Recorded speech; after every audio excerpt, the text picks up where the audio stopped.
Break ನಂತರ ಸುದ್ದಿಗೆ ಮತ್ತೆ ಸ್ವಾಗತ. ಸಿಎಎ ಪೌರತ್ವ ತಿದ್ದುಪಡಿ ಕಾಯ್ದೆಯನ್ನ ಕೊನೆಗೂ ಜಾರಿಗೊಳಿಸಿದೆ ಕೇಂದ್ರದ ಮೋದಿ ನೇತೃತ್ವದ ಸರ್ಕಾರ.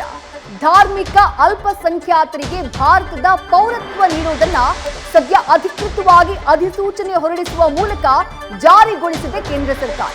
ವಲಸೆ ಬಂದಂತಹ ಮತೀಯ ಅಲ್ಪಸಂಖ್ಯಾತರಿಗೆ ಭಾರತದ ಪೌರತ್ವ ನೀಡುವುದಕ್ಕೆ ಅನುಕೂಲ ಮಾಡಿಕೊಡುವಂತಹ ಕಾಯ್ದೆ ಇದು. ಇದನ್ನ ಜಾರಿ ಮಾಡೇ ಮಾಡ್ತೀವಿ ಚುನಾವಣೆಗೂ ಮೊದಲೇ ಅಂತ ಹೇಳಿ ಕೇಂದ್ರ ಸರ್ಕಾರ ಹೇಳಿತ್ತು. ಈಗ ಕೊಟ್ಟ ಮಾತಿನಂತೆ ಸಿಎಎಯನ್ನ ಜಾರಿಗೊಳಿಸಿದೆ ಕೇಂದ್ರ ಸರ್ಕಾರ. ಮತ್ತಷ್ಟು ಡೀಟೇಲ್ಸ್ ನಮ್ಮ ಪ್ರತಿನಿಧಿ ಚಂದ್ರಮೋಹನ್ ನೀಡ್ತಾ ಹೋಗ್ತಾರೆ. ಚಂದ್ರಮೋಹನ್, ಈ ಪೌರತ್ವ ತಿದ್ದುಪಡಿ ಕಾಯ್ದೆ ಅಂದ್ರೆ ಏನು ಅದನ್ನ ಸರಳವಾಗಿ ಹೇಳಬಹುದಾ? ಜೊತೆಗೆ ಚುನಾವಣೆಗೂ ಇನ್ನೇನು ಕೆಲವೇ ದಿನ, ಅನೌನ್ಸ್ ಆಗೋದಕ್ಕೆ ಕೆಲ ದಿನ ಇರುವಂತಹ ಸಂದರ್ಭದಲ್ಲಿ ಈ ಒಂದು ಜಾರಿಯನ್ನ ಮಾಡಲಾಗಿದೆ. ಹಾಗಾಗಿ ಇಂಪ್ಯಾಕ್ಟ್ ಏನಾಗಬಹುದು ಅನ್ನೋದನ್ನ ವಿಶ್ಲೇಷಣೆ ಮಾಡಬಹುದಾ? ಅದು ವಿದೇಶಿ ಮುಖ್ಯವಾಗಿ ಭಾರತದಲ್ಲಿ ಪೌರತ್ವ ಕಾಯ್ದೆ 1955 ಜಾರಿಗೆ ತರಲಾಗಿತ್ತು.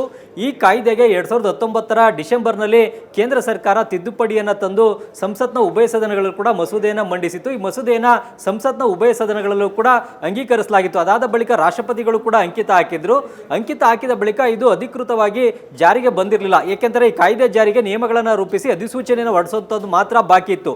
ಇವತ್ತು ಈಗ ಅಧಿಕೃತವಾಗಿ ಕೇಂದ್ರ ಸರ್ಕಾರ ಕಾಯ್ದೆ ಜಾರಿಗೆ ನಿಯಮಗಳನ್ನು ರೂಪಿಸಿ ಅಧಿಸೂಚನೆಯನ್ನು ಹೊರಡಿಸಿದೆ. ಹೀಗಾಗಿ ಇಂದಿನಿಂದಲೇ ಪೌರತ್ವ ತಿದ್ದುಪಡಿ ಕಾಯ್ದೆ ದೇಶಾದ್ಯಂತ ಜಾರಿಗೆ ಬಂದಿದೆ.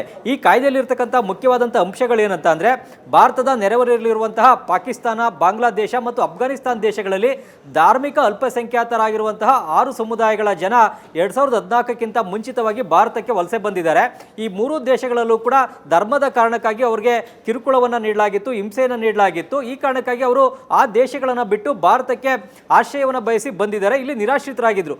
ಈ 6 ಮುಖ್ಯವಾಗಿ ಮುಸ್ಲಿಂ ಸಮುದಾಯವನ್ನು ಹೊರತುಪಡಿಸಿ ಹಿಂದೂ, ಸಿಖ್, ಪಾರ್ಸಿ, ಬೌದ್ಧ, ಜೈನ ಸಮುದಾಯಗಳಿಗೆ ಭಾರತದ ಪೌರತ್ವವನ್ನು ನೀಡುವಂಥ ಉದ್ದೇಶದಿಂದಲೇ ಪೌರತ್ವ ತಿದ್ದುಪಡಿ ಕಾಯ್ದೆಯನ್ನು ಜಾರಿಗೆ ತರಲಾಗಿದೆ. ಈಗ ಈ ಕಾಯ್ದೆ ಪ್ರಕಾರನೇ ಈ 6 ಅಲ್ಪಸಂಖ್ಯಾತ ನೆರೆಹೊರೆಯ ದೇಶಗಳಲ್ಲಿ ಅಲ್ಪಸಂಖ್ಯಾತ ಸಮುದಾಯಗಳಾಗಿರುವಂತಹ ಈ ಸಮುದಾಯಗಳಿಗೆ ಈಗ ಭಾರತದ ಪೌರತ್ವವನ್ನು ನೀಡಲಾಗುತ್ತೆ.